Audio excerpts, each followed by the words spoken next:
Okay, our next presenter is Angie Raymond, Assistant Professor of Business Law and Ethics at the Kelley School of Business. Angie writes in the area of online dispute resolution, arbitration, and commercial finance, and she has written in several highly regarded journals and wishes to network on campus to expand her research opportunities. Please welcome Angie. Hello.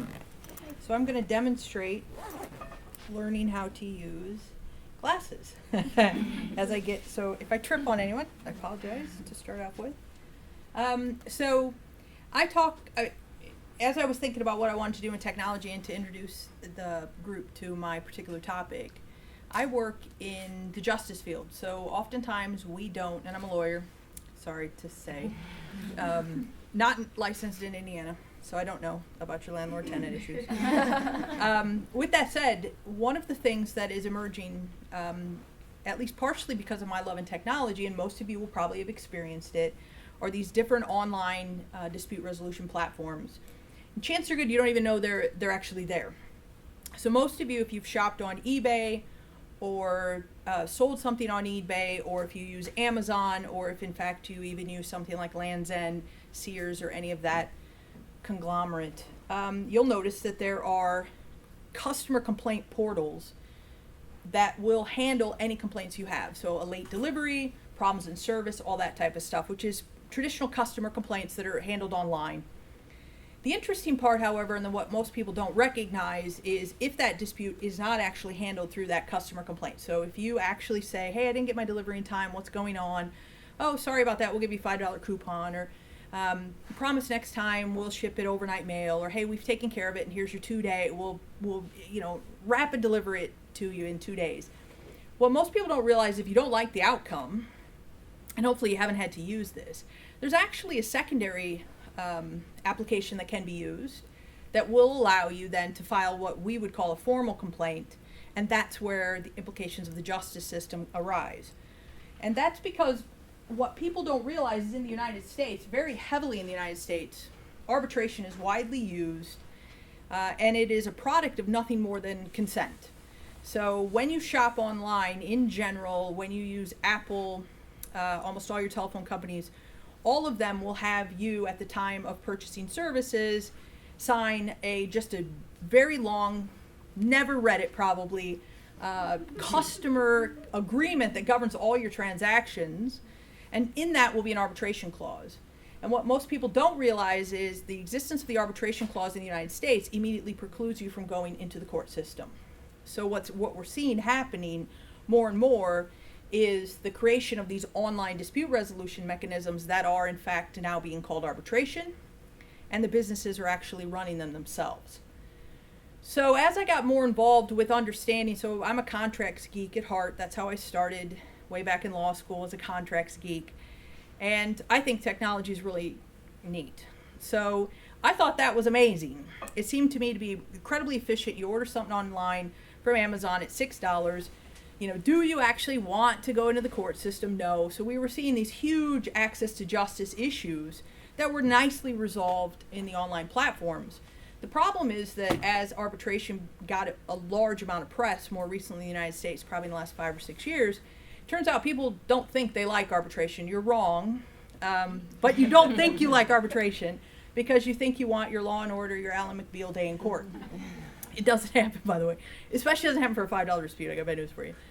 But with that said, everybody thinks that's what they want, and so therefore there's this incredible disconnect and a distrust of arbitration. So as we began to kind of bridge all those different avenues of research together, I began to be the one who loudly is crying out, look, when we create a private justice system that is run by business, we need to recognize that business has as its goal a different objective usually, and it's most honestly to usually have repeat customers and to do it in an efficient and cost-effective manner, which oftentimes conflicts them with the idea of what we think of as justice. So what we're now seeing is a dear friend of mine who shall remain nameless, who designed one of the original platforms, who will now go on the Wall Street Journal. They've just got a huge release of funds and a huge infusion, so they're starting to do all kinds of disputes. And the truth is, he's saying that they literally will have no human intervention resolving these disputes at all very quickly. So my techie geek then really went crazy, and I said, oh my, they're talking about machine learning and algorithms, of course. And he will say absolutely 100%, we can resolve all your disputes through the use of an algorithm. It's an interesting concept, of course, and I fundamentally don't have a problem with that. I write on big data, I write on algorithms, I write on, that type of technology. So, although I won't ever sit down and code it myself, nonetheless, I understand what he's talking about, and it is actually true. So the standard e-commerce dispute tends to involve late delivery. You didn't like the color, it wasn't the right size. It's pretty standard things. And once you start creating a standardized list, so you have drop-down menus and stuff, you can get this pretty quickly through an algorithm. The problem is, for me and for the couple of us that write on it, that these are private dispute resolution providers. These are businesses. And they have a ton of other information about us. And my argument has been for a while that ton of other information they have about us will be fed into the algorithm. And so now you're actually truly not talking about a justice. You're talking about them buying you off based on your information you provided to them as a customer. Now, we've been able to do that in the justice system for a long time. They're called settlements. We've always done that, right? You'll see on television, unfortunately, criminals, and if you lose, it's the life in prison. And if, you just settle, which is not called that it's a plea in a criminal case, but same idea, then you'll get less time. So the argument's always existed, but we didn't have the big data to back it up. And at this point in time, we have big data, and then we have very personal data as well. So we know that the average Midwesterner in February would probably be really happy with an extra night stay at a hotel in Florida. That we put on top of that the fact that maybe you have a spouse or kids who would like an extra day in Disney, or maybe you just bought some new princess video. So we could tack things on pretty quickly and actually make it such the case that you don't actually receive justice or what you're otherwise should be entitled to. You're actually just getting bought off. And the question is whether or not we should do anything about it. So I write about whether or not we should do anything about it. I'm widely sighed when they hear my name speaking, because I'm the panelist who's going to say, hey, look, this is a great idea. The reality is most of us don't see justice on our Amazon purchases and stuff. We don't. So a $5 purchase, I got something the other day that I thought, this doesn't even work. It's really not even worth the effort to put it back in the box to send it back. It was like, $6, so it's not happening. So we already know the access of justice issue is there, but the question is, how comfortable we're going to be. My argument is we're going to start seeing it creep. So we're going to start seeing people being more and more comfortable with this, and pretty soon it's going to creep into bigger and bigger areas. And if you think the companies don't know that, you're wrong. So when we were talking to Procter & Gamble, they were doing this big data thing, and they said, now your toothbrush can send you little alerts if you haven't brushed your teeth and you don't brush long enough and stuff, it sends it to your phone. And I said, so the Procter & Gamble development of IT is in front, and he says, we're not collecting that data. And I said, well, then you're either an idiot or you're lying. And he said, what do you mean? And I said, well, I'm not even a parent, and I see this potential. And the group, mostly full of guys, are thinking, what are you talking about? And I'm like, as a mom, if that stupid toothbrush goes off and sends me a thing, it could also connect to my Xbox that then gives my son 15 minutes of playtime. This is not rocket science. So he went, and the room got quiet because, again, dads who aren't seeing it. And the 2 or 3 women are like, oh, that's great. Meanwhile, he's thinking, so the question's going to be, your toothbrush is going to talk to your insurer, who's going to talk to your dispute resolution provider, who's going to talk to your car insurance, and this is all going to go private faster than you know. And whether or not we're comfortable with that type of justice system that's literally market-based. I'm not. So I get invited to conferences to be the person who sits on the end of the panel and goes, that's really nice, but oh my gosh. So I'll give you 2 seconds of what I think should happen, but there's tons of papers you can read if you're really genuinely really interested. They're law review papers.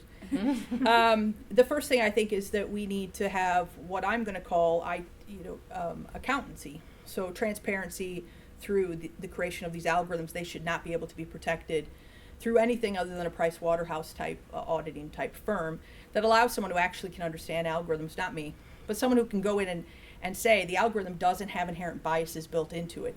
It is not literally taking information that is able to identify you as a female, a mom, all that traditional stuff that we do our best to eliminate from the justice system. We fail, but we certainly shouldn't be building algorithms that then are capable of machine learning that are further embedding these old biases. that requires us to create a whole licensing structure and stuff, but then the IT people get really excited because that means more jobs for them. With that said, there's serious pushback because, of course, there's intellectual property issues with that. And the creation of the algorithms are under copyright and different, sometimes even a patent, depending on what the platform is. In addition, then, my other big argument is they should have to release all their numbers. So transparency is pretty much our only solution in this instance, unfortunately. You should know that we've tried for 5 years to get a large international regulation of this done through government enterprise. Europe has done it.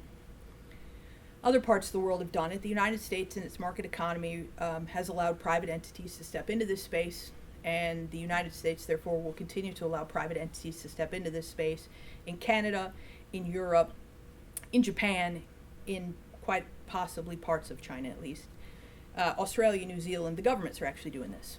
And it's actually transparent. You can see that consumers win 30% of the time. They're not allowed to use this other data that they've gathered on you. It's just more of a traditional justice system. But in the United States, we're not there.